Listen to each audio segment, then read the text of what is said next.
Our next presentation is by Dr. Vikrant Singh Tomar. I would like to call him upon the stage now. Dr. Vikrant Singh Tomar is an acknowledged trainer, academician, he's a scholar, writer, and a management consultant. He is a qualified trainee member and a National Merit Award holder in electronic enabled training of the prestigious Indian Society of Training and Development and associate trainer of CRISP India. He addressed international conference in 2008 organized by Global Digital Business Society USA. With more than 3,000 hours in institutional, industrial, defense and civil services training, he has covered more than 70 organizations across the country. His topic is Yogic Leadership for 21st Century Managers. Thank you, ma'am. Om Sahananavatu Saha Nabunaktu Sahaviryam Karvavahe Tejasvino Adhitamastu Ma Vidvisha Vahe. May God protect us both, speaker and the listener. May He be pleased with us, both speaker and the listener. May we work together for our objectives. May our learning make us illuminated, and may there be no dislike or egoism between us. With that note, the note with which all Upanishads of the world starts with, such a beautiful feeling that, "Oh my Lord, first protect me, and then kindly be pleased with me so that I can work." Like Gita, Krishna says, when Arjuna asks that I don't want to kill my dear ones, Krishna politely says, "Oh Arjuna, you cannot even move your thumb without my permission, leave alone killing anybody." So let's surrender. Similarly in India, every child has to leave his hairs unto the God as a symbol of surrender. And even all religion in the world talks, and that journey begins with surrender. So with that feeling of surrender, let's begin into our talk today. Yogic leadership for 21st century managers. The topic sounds a bit strange also. At times even I feel, many of the stages were asked, that why a 21st century BC solution should be brought to the 21st century AD problems. Bertrand Russell, a great philosopher, when was asked the same, he replied, there has been 3 battles since the inception of the world. First battle is man versus man. Second battle is man versus within. And the third battle is man versus nature. Then he further asked, look at these 3 battles and think in your heart of the heart, have you really improved in these 3 battles? Has the battle between man versus man has reduced or it has increased? Has the battle of man versus within, from Shakespearean Hamlet to Arjuna, everybody is fighting with a battle of man versus within. And the third battle is man versus nature. We have still so far, out of all scientific developments, learned how to be pre-armed, pre-warmed with nature, but we cannot stop or fight against it. So when the problems are still the same, which we used to face in 21st century BC, then why can't the solution remain the same? And that's why leadership, if is something that is required today, it has to be yogic leadership. Then one important thing that comes, you all know that yoga is unification of my will with divine will, my consciousness with divine consciousness. A feeling that thy will, not my will. Whatever he will decide, whatever he will desire will happen. Thy will, not my will. So yoga is surrender. And what is leadership? Leadership is the ability to influence others' behavior. So when we talk about leadership, it is just an ability that you can influence others' behavior to achieve your objectives. But what is the thing that will make that leadership lasting? What is the thing that creates leaders, great leaders? May it be Mahatma Gandhi or may it be anybody, Martin Luther King. The very feeling of yoga that I am not working for my own objectives, I have incorporated my objectives with divine will, is something that I call yogic leadership. I am not doing things. I am not trying to achieve my objectives for my sake. It is for his sake I am doing. And because for his sake I am doing, even if I fail, he wanted me to fail. And if I succeed, it is by his bliss I got succeeded.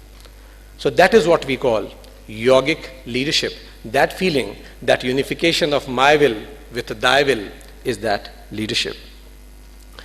When such leadership emerges somebody, then that person becomes a supreme person, like Gita says.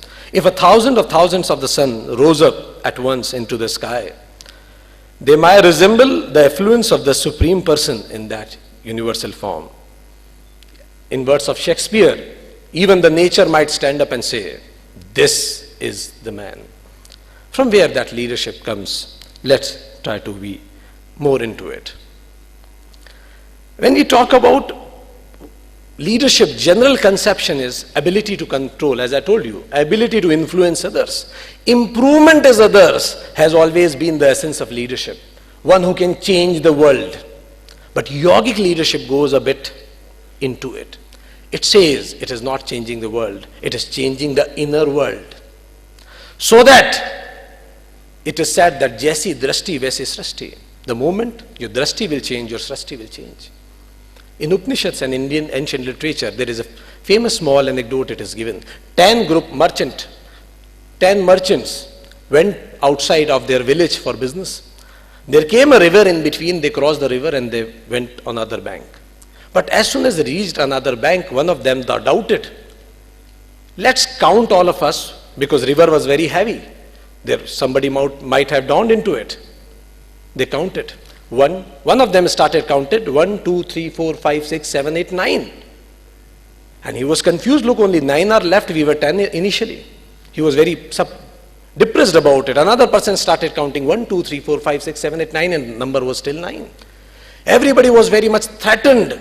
Who is the one we are missing then? One after one everybody counted, and finally they couldn't get who is the 10th one.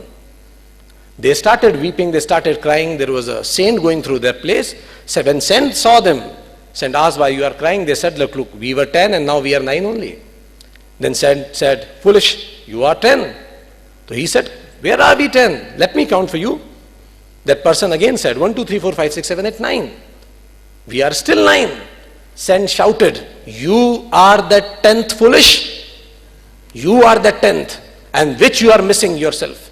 In Sanskrit they say, Dasham Tvam Asi. You are the 10th, which you miss when you talk about leaders. This is the 10th one which a leader misses, and that's why mess happens. When Vivekananda asked, what is your message to the society? What is your message to the edge?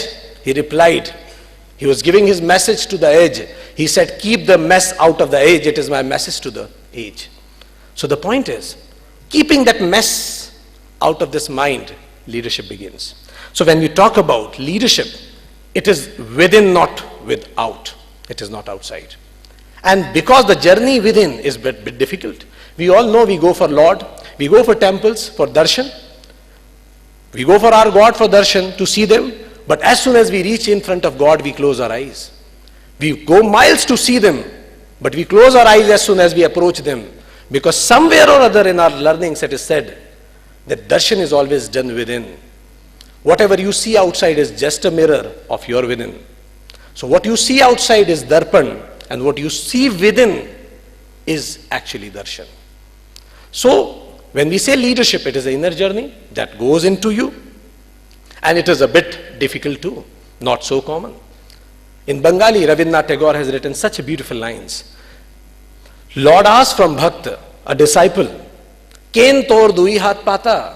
Why have you put your hands like this, both of your hands? What do you want? Ken tor dui hat pata?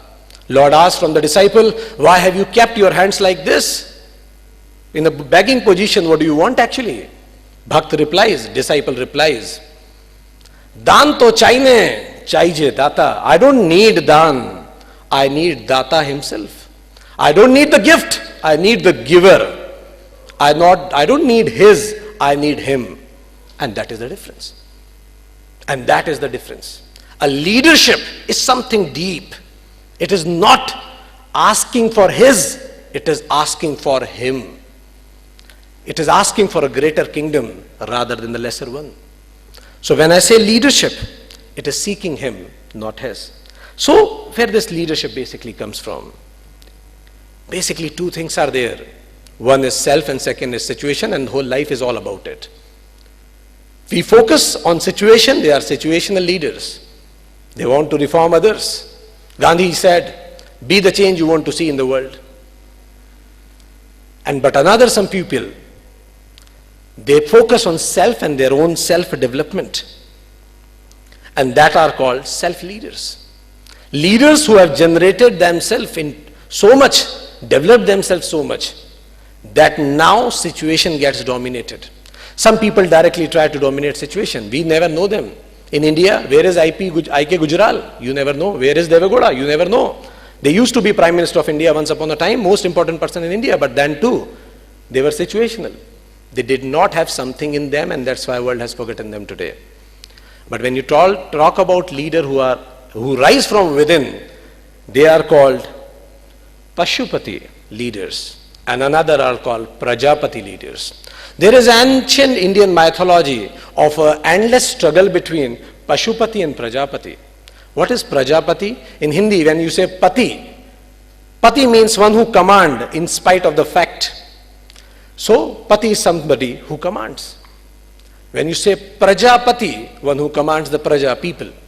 But when you say Pashupati, Pashu means animal, one who commands the animal. And who is that animal then? Everybody of us know that we have an animal inside. And why do we need yoga? Because we are frustrated with that animal inside and unable to tie him up. That's why we need yoga. Sir, we have a couple of more minutes. 2 minutes? I'll complete it.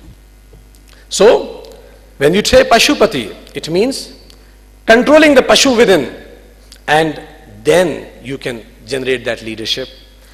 We have an ancient mythology where Lord Shiva, there were 3 purs that were developed across the universe. And what were these 3 purs? In mythology it is said these 3 purs means cities. 3 cities, 3 demons has created 3 cities. And those 3 cities were creating a havoc in whole universe. Lord Shiv, through an arrow, destroyed all these 3 cities. They are called Pur, and that's why Shiva is called Purantak, Tripurantak. And when those 3 Purs or cities were mashed into ashes, Lord took those ashes and put it over here. You can see over here on his forehead. Do you know what these 3 cities were? It is a metaphor of 3 problems that we face in our life.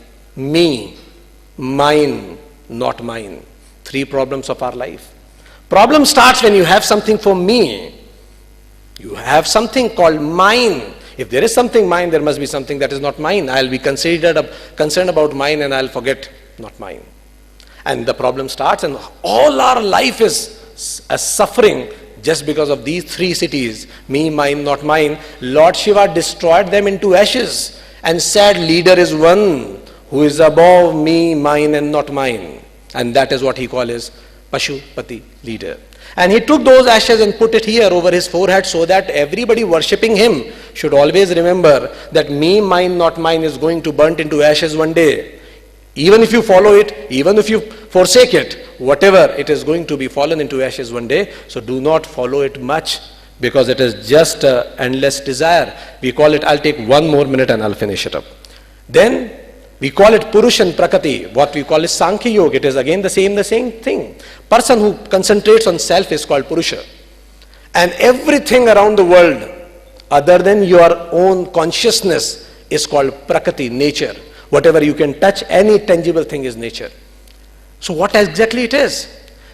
The concept of Pashupati says that increase the Purush to an extent that the Prakriti should involve into it. Prakriti itself should merge into it.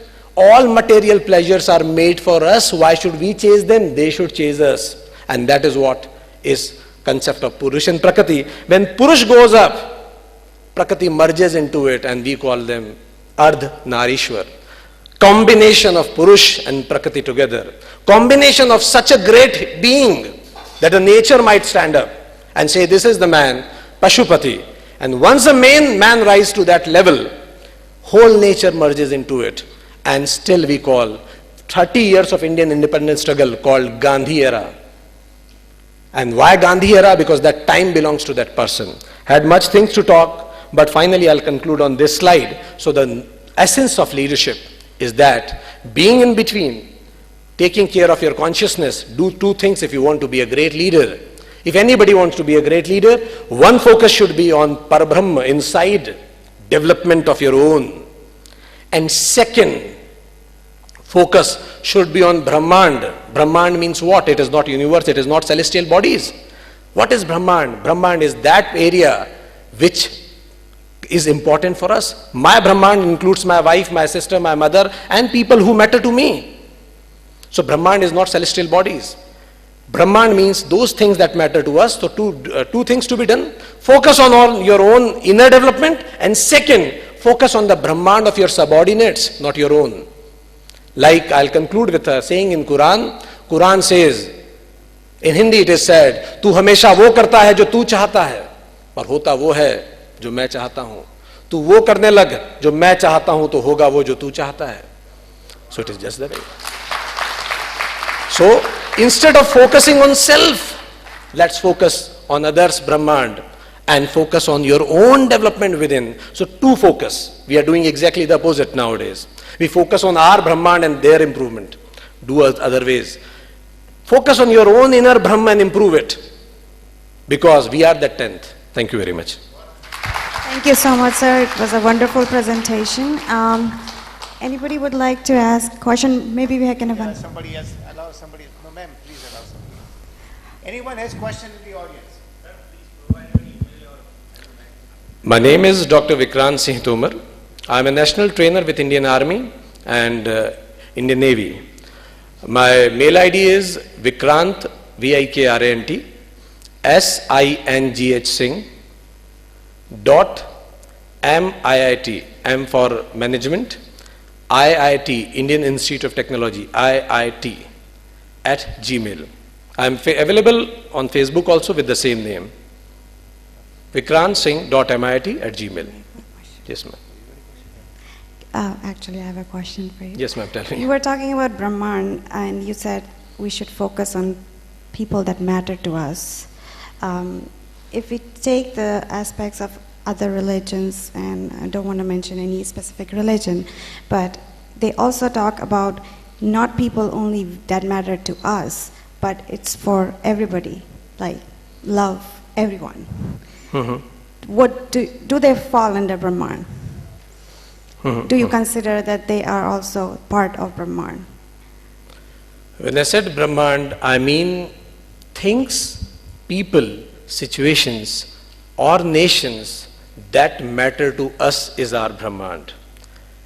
The concept of religion is expanding your Brahmand to this universe. Sarve bhavantu sukhinah.